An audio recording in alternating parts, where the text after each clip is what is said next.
Join us for the very first IFL Live at London's Indigo at the O2, Sunday, August the 13th, with me, Kugan Cassius, and some very special guests.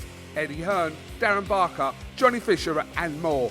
Tickets now on sale. So in the words of Eddie Hearn, you get up, you dress up, and you fucking show up.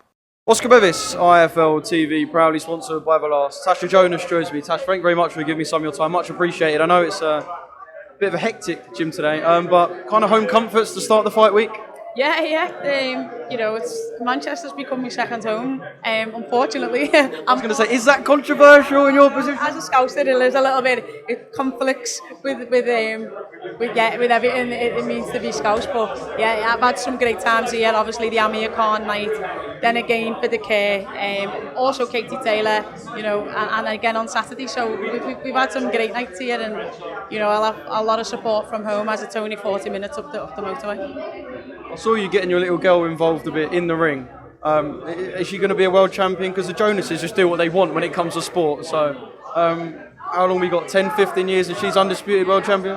Building her up then on the runner. So we make them, it's a factory. I wouldn't surprise you if Ben's got a contract pre-written up. So, a big opportunity for you to become two-weight world champion. Just kind of away from the immediate stuff and kind of in the ring Saturday.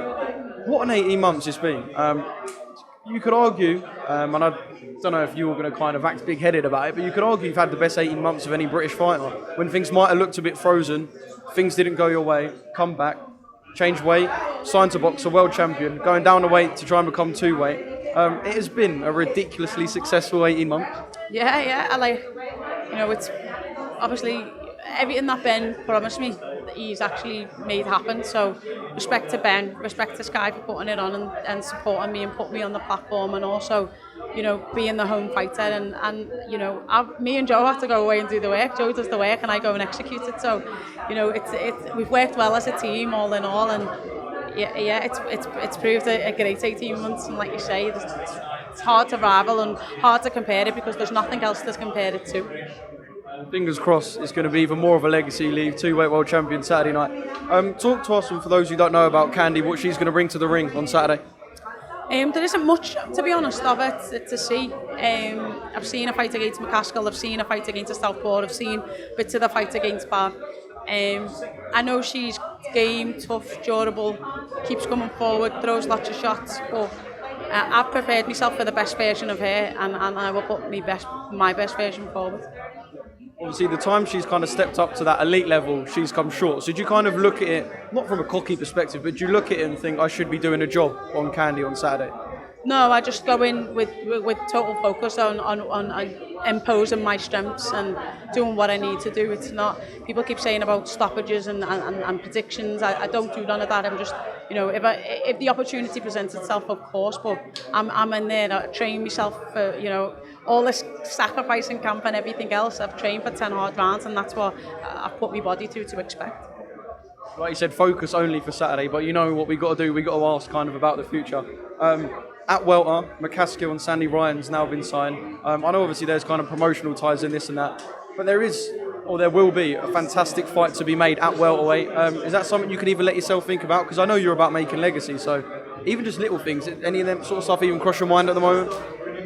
I've jumped the gun before and it didn't end well, and the doors that were open quickly closed. So I'm definitely not looking past Saturday. And once the result goes my way, then you can start looking at what comes next. And I will sit with Joe, with Ben, and we'll discuss the options and choose the best one for me. But like I say, if that result doesn't go your way on Saturday, then all them doors close. The doors that are open now quickly close, and that's just the business of boxing. You do still have dreams to become undisputed at super welter, I guess, as well? Listen, there's lots of dreams. There's things in boxing I need to achieve just to make myself happy. Could you divulge any of them to us, or is it very personal stuff? Revenge. A lot of people would see like the success you've had and just go, she would be happy if she called it a day, surely. But you still got kind of things that niggle at you that you want to achieve in this. Yeah, of course. That's just every competitor, every athlete. That's the athlete in you. I think revenge against Katie would be good. That's one. All right, that's the one I'm getting, is it? Yeah, that's the one. We'll take that. Yeah, best of luck on Saturday night. I know you said you don't do predictions, but I'll just kind of ask what sort of performance we can expect from you then in the ring. Explosive. That's what I'll say. Join us for the very first IFL Live at London's Indigo at the O2, Sunday, August the 13th, with me, Kugan Cassius, and some very special guests. Eddie Hearn, Darren Barker, Johnny Fisher, and more. Tickets now on sale. So in the words of Eddie Hearn, You get up, you dress up, and you fucking show up.